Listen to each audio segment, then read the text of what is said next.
మేడిగడ్డకు ప్రమాదం వాటిల్లితే ప్రభుత్వానిదే బాధ్యత. బ్యారేజీ పునరుద్ధరణ సూచనలో ఎన్డీఎస్ఏ విఫలం. వారి నుంచి నివేదికను తెప్పించుకోవడంలో సర్కారు నిర్లక్ష్యం. సాయిల్ టెస్ట్ సాధ్యం కాలేదనడం బాధాకరం.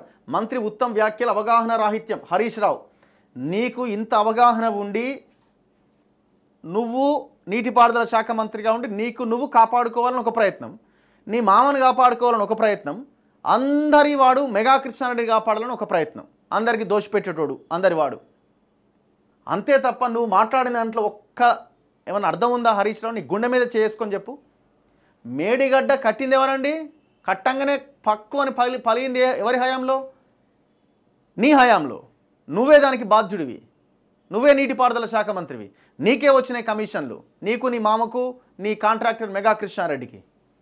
ఈయనేమంటుండే ఇప్పుడు మేడిగడ్డకి ఏమైనా జరిగిందంటే ఈ ప్రభుత్వానికి బాధ్యత. ఎట్లా ఈ ప్రభుత్వానికి బాధ్యత అవుతుంది?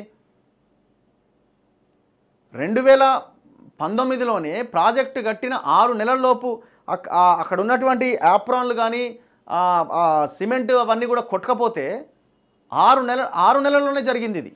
కనీసం మెయింటెనెన్స్ లేకపోవడం వల్ల కింద ఉన్న సీకెంట్ పైల్స్ దెబ్బతిని మొత్తం ఇసుకంత వచ్చి ప్రాజెక్టు కుంగడానికి కారణమైంది. ఆ రిజర్వాయర్ బారాజ్ కుంగడానికి కారణమైంది. ఇది కాగ్ చెప్తున్నది, నేషనల్ డ్యామ్ సేఫ్టీ అథారిటీ చెప్తున్నది, రాష్ట్ర ప్రభుత్వం వేసిన కమిషన్ చెప్తున్నది. ఎవరు అడిగినా చెప్తారు దీన్ని. ఈయనట ఇప్పుడు ఈ ప్రభుత్వానికి బాధ్యత అని ఈయన తెర మీదకి వచ్చిండు.